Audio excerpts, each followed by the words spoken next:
Eu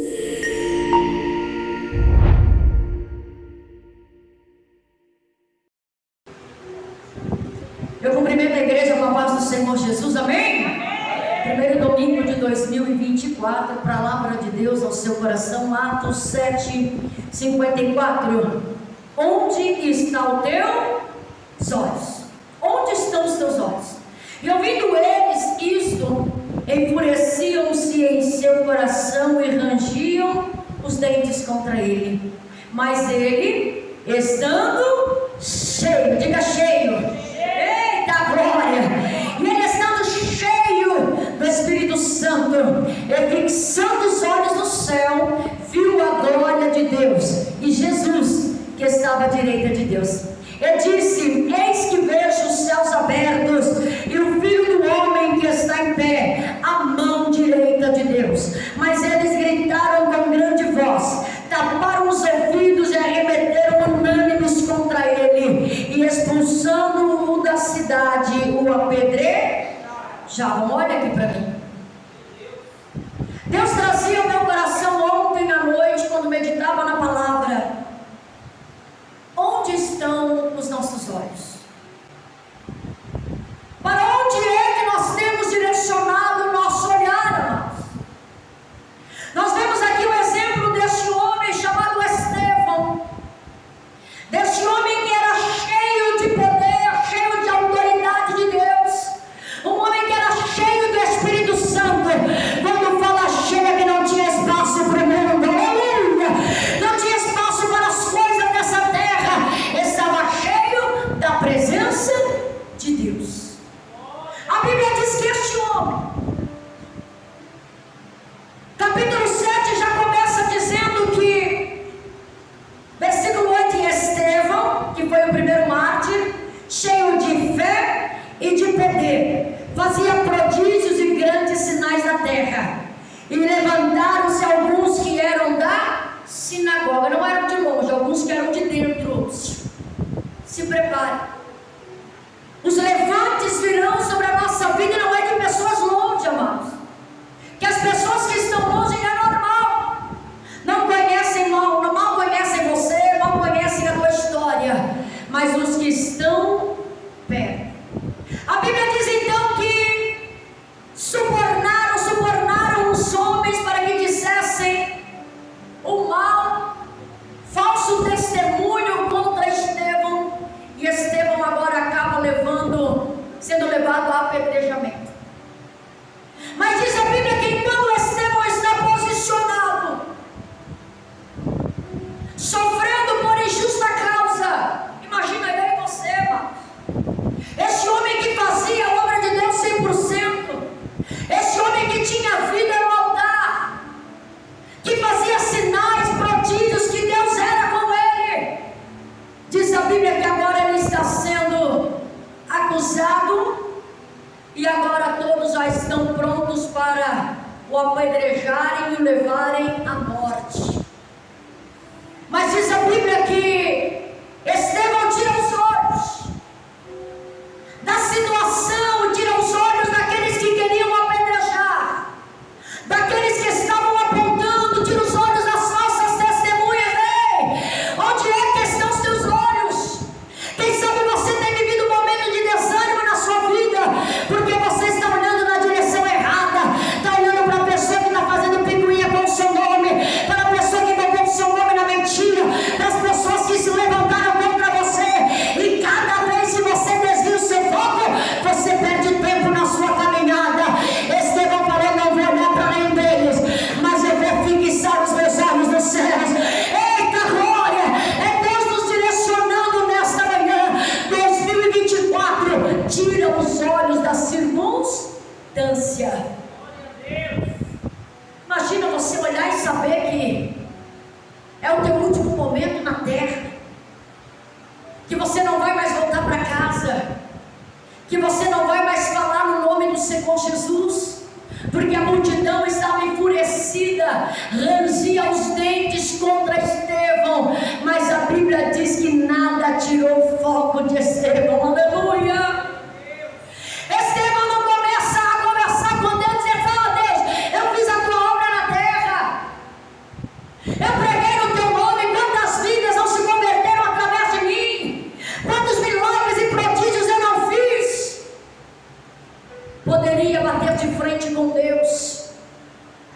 mas ele prefere colocar os olhos nos céus. E diz a Bíblia que ele contempla, como diz aqui, ele contempla a glória de Deus e contempla Jesus que estava à direita de Deus. Só pode contemplar a glória de Deus em meio ao sofrimento e em meio à acusação aquele que não se embaraça com as coisas desta vida. Será que em meio a tudo que você tem passado e tem vivido, você tem visto glória de Deus? Você tem visto a presença de Deus na sua vida? Ou você só tem tido olhos para murmurar, só tem tido palavras de murmuração, ou olhos para ver o que está dando errado na tua vida? Estevão coloca os olhos nos céus e ele fala: nada vai desviar o meu foco. Tudo aquilo que eu ministrei até hoje, quem sabe a multidão queria que ele perdesse, amados, quem sabe ali a cabeça, e começasse a murmurar. E quantos não estão perdendo a cabeça nos últimos momentos, estão desviando o seu olhar, mas a picuinha foi dentro da sinagoga, foram os próprios dentro da sinagoga, e quantas vezes próprios dentro da igreja querem tirar a nossa paz, querem tirar o nosso sossego, querem nos fazer desviar o foco. Mas você fala: estou ocupado, eu estou fazendo uma grande obra, eu não tenho tempo para picuinha, para tais coisas, eu estou com os olhos dos céus. Para de perder tempo e perder o foco com coisas desta terra. Mantenha-se focado na sua salvação. Eu tenho certeza que aquela multidão que levantou armada, rangendo até os dentes, esbravejando contra Estevão, que não tinha feito nada de mal, era um homem que fazia a vontade de Deus, que pregava a palavra. Mas sempre que você se levantar e se posicionar, vai ter uma multidão levantada contra você. Por isso que muitas pessoas saem da igreja. Outro dia uma pessoa perguntou: pastora, por quê? Que a igreja tem tempo que ela está cheia e tem tempo que ela é esvazia. Eu falei: porque as pessoas estão focadas nas coisas da terra. As pessoas querem um milagre para ontem, não querem pagar preço. Quer que você tire uma palavra, quer que você ora, quer que você jejua, é o meu nome no monte, mas não quer pagar preço. Tira os olhos da salvação. Se Deus fizer na tua vida, bem, amado. Se não fizer, bem. Não esteja na igreja por causa de coisas materiais. Não esteja na igreja apenas em busca de cura, em busca de carro, que tudo aqui tudo passa. Esteja na igreja em busca da sua salvação. Jesus nunca vai te decepcionar. Aleluia. Mas as pessoas que vêm querem milagre para ontem, sem saber que tem um caminho para percorrer, sem saber que as coisas não são de uma hora para outra. Aí as coisas não acontecem. Não, Deus, porque eu te dou 3 meses. 3 meses eu vou te servir. Eu já perdi a conta de quantos jejum de 21 dias eu já fiz, amado. E as coisas não aconteceram do meu jeito. Tem coisas que eu pedi a Deus que até hoje não aconteceu. Eu vou parar de vir para a igreja porque não aconteceu. Senhor, que seja feita a tua vontade. Eu pode ser que até ele já deu livramento. Aleluia. Então, querido, eu estou com os olhos nos céus, estou de olho na minha salvação, e nada que faça na terra vai fazer eu perder o meu foco. Aleluia, Deus. Estevão está com os olhos, mas eu olho para a Bíblia, quantas pessoas. Você lembra daquele servo do profeta Eliseu, que quando Naamã vai e o profeta fala: mergulha 7 vezes aonde? No rio Jordão, rio Porto. Quando você mergulhar a 7ª vez, o milagre vai acontecer. Naamã mergulha, o milagre acontece. Naamã agora vai para dar um presente, levou muito ouro, muita prata, para dar um presente para o profeta fala: não, leva de volta. Leva de volta o ouro, a prata que você trouxe, leva de volta. Mas quando ele está no meio do caminho indo embora, quem que corre atrás dele? O servo do profeta Eliseu, Geazi. Corre e fala: olha, você não poderia mandar alguma coisa para o meu senhor? Ele se arrependeu de não ter pego nada. Os olhos de Geazi estavam onde, amados? No ouro e na prata. E quantas vezes o nosso olho está no ouro? Geazi, queridos, se Eliseu morre, quem era o sucessor? Geazi. Mas ele preferiu colocar os olhos na riqueza do que ser profeta, do que no cargo de profeta e porta-voz dos céus. E quantas pessoas desmerecendo o reino espiritual, o cargo espiritual, a posição espiritual, por conta das coisas da terra. Ele vai atrás e pega ouro, pega prata, e quando ele vem, ele esconde. E profeta Eliseu, quando ele chega, sim, Senhor, profeta Eliseu fala: onde é que tu estavas? O meu espírito não foi contigo, ele abaixou, olha Deus dizendo para você: para de correr atrás das coisas dessa terra, busque o reino de Deus em primeiro, e ele acrescenta as demais. Aleluia, Deus. Por que que se corrompeu o seu coração, Geazi?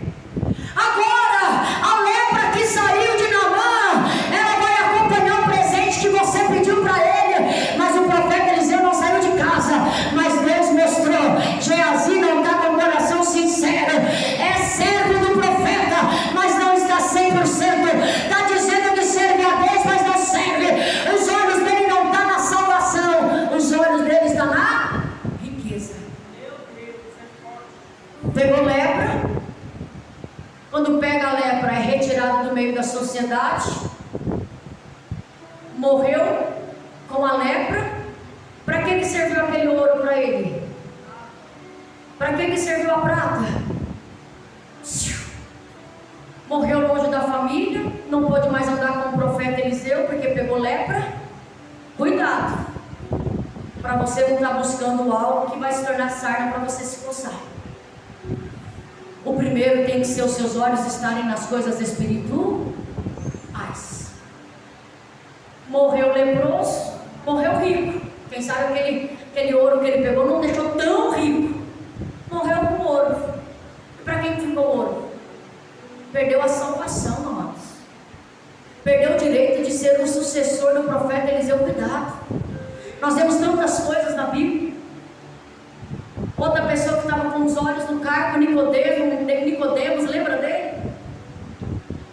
Um homem que era chefe, tinha divisas, tinha o seu cargo. O que é que eu tenho que fazer para herdar a vida eterna? Jesus fala: tem que nascer. Jesus não vai falar para alguém que tem que nascer de novo se a pessoa já tiver 100%, amados.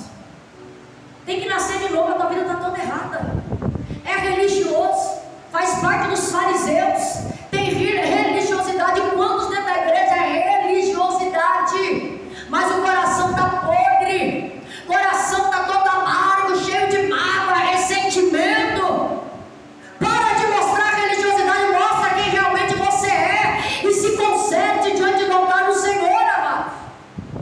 Religioso. Quando Jesus falou para ele: tem que nascer de novo, aí ele deu uma deixou sem braço. Como é? Tem que voltar no ventre de minha mãe para nascer de novo? Ele falou: tem que nascer da água e ter nova vida com Deus. Água e Espírito. Batismo nas águas e batismo no Espírito, para se tornar uma nova pessoa. O que Nicodemos fez? Que se eu não mudo de vida, é porque eu aceitei o cargo, o nome, a liderança, do que mudar de vida, do que nascer de novo. Então os olhos de Nicodemos estavam onde? No cargo. E quantos não abrem mão para viver uma vida com Deus de olho no cargo? Porque se eu falar que agora eu sou cristão e não participar do bloquinho da fofoca e da mentira, eu vou perder o meu cargo. Pois perca o cargo, Deus prepara coisa melhor para você, mas não perca a sua salvação. Perca a amizade, mas não perca a salvação, amado. A pergunta de Deus para nós, início de 2024, onde é que estão os teus olhos? Para onde é que você tem caminhado? O teu bem mais precioso é a tua salvação, que não é comprado com ouro e nem com prata. É com o sangue de Jesus que foi comprado. Você tem direito ao céu através do sangue dele, então não perca a oportunidade, porque o diabo já não tem essa oportunidade. Por isso a raiva dele contra ele é você. Ele não tem mais jeito. Para ele já foi preparado o inferno, mas para nós ainda tem. Então por isso se agarra e fala: Senhor, eu abro mão de tudo pela minha salvação. O jovem rico, onde é que estavam os olhos do jovem rico? Senhor, o que eu tenho que fazer? Obedece os mandamentos, irmão. Já te obedeci tudo. Ó, rotando santidade. Já faço tudo, hein, ó. Sei de cor e salteado. Então vai ver que os seus bens dá para os pobres. Ah. Como é que é, Jesus? Sim. Pega os seus bens, vende tudo e dá para os pobres.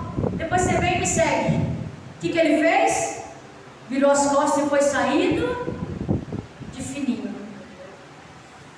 Quantos arrotam santidade, mas não exercem 100% esta palavra? A riqueza prendeu aquele homem e ele falou: esse mandamento aí não tem como. Querido, não adianta você obedecer 9, se faltar uma, a tua salvação está em risco. Fala: Senhor, me dê graça para eu obedecer os 10, dizendo de uma forma simbólica, amém, amados? Obedeça, que de 10 se resumiu a 2: amar a Deus e amar ao seu. Por quê? Se eu amo a Deus, eu não vou roubar. O mandamento lá não era: não furtarás, não dirás falso testemunho. Se eu amo a Deus, eu não vou fazer nada contra o meu próximo. Se eu amo a Deus, eu não vou adulterar, porque eu estou pecando contra Deus e contra o meu. Então tudo se resume a 2, amados: amar a Deus em primeiro lugar. Você tem que ter temor a Deus, que os olhos deles estão em todos os lugares. O esposo pode não ver, a esposa pode não ver, pode não saber que você tem 2 contas no Facebook, como já aconteceu casos, né? A gente é pastor e acontece cada coisa, né, amados? Aconteceu de esposa procurar pastor, ele tinha 2 contas de Facebook, tinha 2 não sei o quê, e achava que o homem andava na linha, queridos. Mas tem 2 horas que estão lá em cima, e 1 hora a conta chega. Então saiba que quando você fizer algo, a primeira pessoa que você está entristecendo é e ele é justo. Do filho pródigo, os olhos dele estavam onde, amados? Na independência, nos prazeres da vida. Vou deixar papai, vou deixar a família. Olha os olhos do filho pródigo. E vou viver uma vida dissoluta, sem regras, para longe do meu pai, porque quanto mais longe, melhor. É tudo que o inimigo quer, te levar para longe para a pessoa se envolver no pecado. A mãe não está vendo, o pai não está vendo. Aí ele amou mais, os olhos dele estavam nos prazeres. Gastou tudo, e quando ele gastar tudo, vai lá para o fundo do poço, comendo bolotas de porco. E bolotas quer dizer que é a comida estragada, nojenta, que ninguém come. Olha o que o diabo faz com a pessoa. Pega a pessoa que está arrumadinho, prumadinho, está limpinho, tem mesa posta todos os dias, mas a mente dele está aí lá fora. Mas lá tem prazeres, mas lá tem mulher, mas lá tem bebida, mas lá tem tudo ilusão. Fez ele abrir mão de estar do lado do pai. E é o que muitos têm feito. Está dentro da igreja, mas está de olho lá, sendo enganado por amigo que vive postando que está tudo bem, mas você não sabe nas madrugadas os choros dele. Você não sabe o que ele tem vivido de opressão do inimigo sobre ele, a falta de paz, a tormenta que ele vive dentro dele, as correntes que ele carrega e vai arrastando o decorrer da vida. Aí vem postando foto lá, ilusão, amados. Aí você fala: vou sair da casa do pai, vou para lá. Quando chega lá, se embrama todo, se embola, se suja. E depois, quando você está lá no pior, quero ver amigo. Cadê os amigos do filho pródigo? Cadê os amigos dele que ninguém foi estender a mão para ele? Ninguém disse que estou contigo, viu? Vou comer bolota de porco com você. Não, subiu. Então, querido, os olhos do filho pródigo estavam nos prazeres, mas Estevão está dizendo: os meus olhos estão nos céus, na minha salvação. Posso estar sendo apedrejado, a minha carne vai sofrer, porque vou levar a pedrada, evangelista Beth. E as pedradas, às vezes, quem sabe, são palavras duras, amados. São pessoas que se levantam contra nós, porque só atiram pedra em árvore que dá fruto. Então fica tranquilo, você está no caminho certo, aleluia. A carne pode sofrer, mas não tira os olhos dele. Tudo que o inimigo quer que você revida, que você abra